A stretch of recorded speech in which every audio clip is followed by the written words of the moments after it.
Hello everyone, and welcome to this extended track guide about the Holy Circuit of Brazil, Interlagos. This is the shortest, normal layout circuit currently in the game, with high speed corners and windy, slow speed turns. It's important here to maximize all the different cambers in the road. I am using the Lamborghini today, with a setup made by a viewer. You can download it on my Discord channel. This setup is very stable, but you can rotate the car quite a lot. If the car is unstable on the braking, put the brake balance of the car a couple of clicks more to the front. You need to check if the car is stable for you in the high speed corners under braking, because this one can be quite tricky if brake balance is not set up correctly. If the car is unstable under acceleration, increase the TC and TC cut. Today we will not only be talking about general braking points and track limits, but also about pit entry and exit, do's and don'ts, and overtaking opportunities. Hopefully this guide will help you with mastering this track. Coming up to the famous Senna S, you want to be looking for the 15 meter sign and brake about 10 meters after it. Brake in a straight line and you want to be doing a late apex here. You don't want to turn in too early as your angle for turn 2 will be off. Try to aim to get the car on the curb to help rotate the car here. Watch out as the car can become unstable on the curb. Try to not come out too wide as you need to set up the car for turn 2. Right about here is good. Lift off aggressively off the throttle to help rotate the car and upshift to third gear. You want to aim the car on the curb here, but try to avoid the yellow sausage curb, as this will unsettle the car. Come out all the way on the outside curb. For the long left-hander you want to hook the inside tire on the inside lower part of the curb here. This really helps to pull the car along in the corner.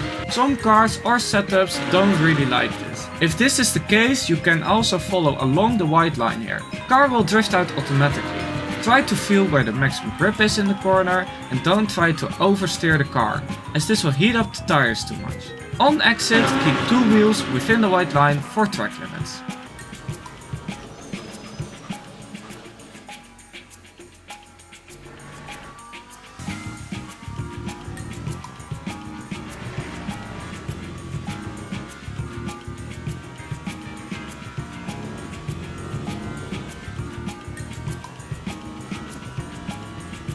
For Descida do Lago, you want to be looking for the little side road and brake alongside it. Throw the car towards the apex and you can hit the inside curb a little bit here. Rotate the car on exit with the throttle and you can go earlier on the gas than you think, because of the camber in the road.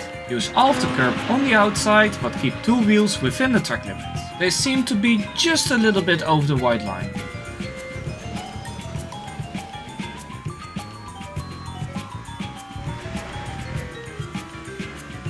For Ferradura and La Rondina, you want to position the car all the way on the green AstroTurf and look for the Goodyear sign on the inside. Brake alongside it, but don't give too much braking input here, as you will induce too much understeer. In this long right-hander, you want to hit the first inside curb, let the car drift wide and then come back to the inside again and hit the second curb. You can rotate and stabilize the car with throttle. On exit, you can give full throttle and really lean on the TC and rotation. Try to come out towards the exit curb for turn 8. Some people like to go on the exit curb and some don't. See what you like.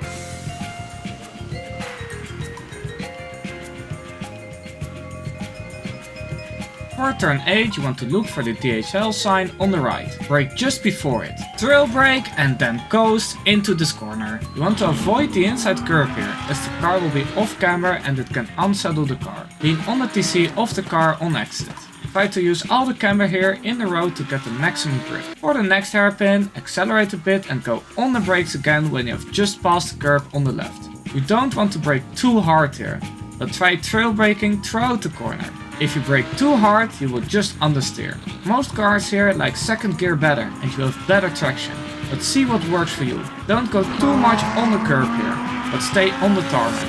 Otherwise your car will be thrown off camber. I like to do a tiny V shape here. Hit the first apex, let the car run wide a bit, and when the front starts coming back, upshift and accelerate again. Don't run out too wide on the exit curve here, and try to keep two wheels within the white line.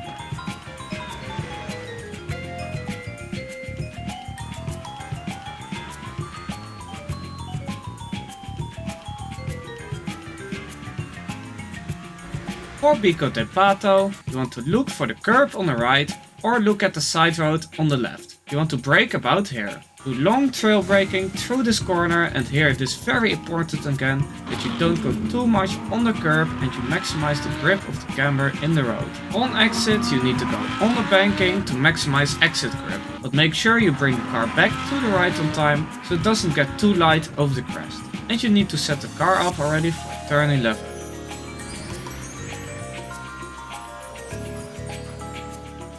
For Megullo, you want to be all the way on the right and turn the car hard in. You need to use all the downforce here of the car. The corner should be almost flat, depending on the setup. You can use a little bit of curb here to pull the car along, or you can stay on the road and use the camber of the road. See what you like. Come out all the way on the right and track limits aren't too harsh here, but try to keep 2 wheels within the white line. On exit you can use a little bit of grass to maximize exit, as the grass is growing between stones, so it's not too bumpy.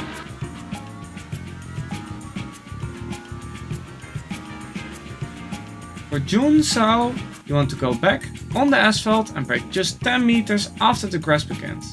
Rotate the car in on the brakes and hit the inside curb. You can use quite a lot of curb here if you want, and try to be early on the gas, but be careful for oversteer. You can use all the curb on exit, but be careful on the grass, as you will go very wide if you touch it.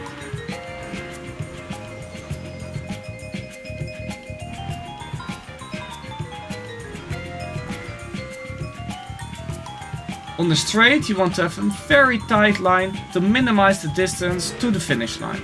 This is very important in qualifying.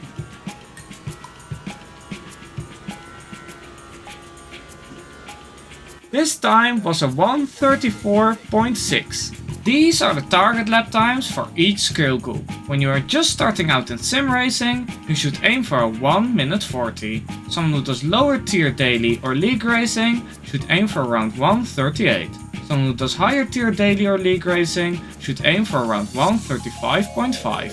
And the absolute aliens drive around 1:33. For pit entry, you want to follow the line inside to the pits and look for the end of the barrier on the left. Brake hard just after it. Lift off the brake when you are near the first corner of the S-bend. After the first corner, go hard on the brakes again and enable your pit limiter. For pit exit on warm tires, you want to hit the pit limiter at the line and immediately slightly trail brake through the first sharp corner. Accelerate for 10 meters and trail brake again, getting as close as you can to the wall on the inside. At the very long bend to the left, you need to watch out as this corner is very deceiving. Stay on the inside through the whole corner, balancing the car with throttle and only accelerate when it opens up at the end. The best overtaking opportunity is after the straight at the Senna S's. Here there's more than enough room for 2 cars, so don't ram each other off. Watch out for the curb at turn 2, as this can bounce you wide. The second best overtaking opportunity is after the Senna S's. Before this you have a very long straight, and at this corner you have a very wide runoff when things go wrong and a big curb on the outside. This makes for good, clean racing most of the time. An honorable mention is that you can surprise people at one of the hairpins to do a surprise attack. Be very mindful though, that you should be very close to your opponent for a move here.